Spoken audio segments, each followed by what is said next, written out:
так упрямо. И если бы не твой милый голосок, я бы упал, сделал последний вздох. И звезды мирно падали, как будто для меня. Я каждый раз загадывал тебя не потерять, но больше не могу, я просто мучаю себя. Теперь ты больше не моя.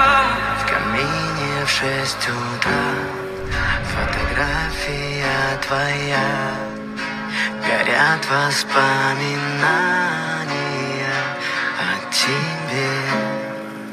У камина в 6 утра разбитая душа, все твои обещания пустота.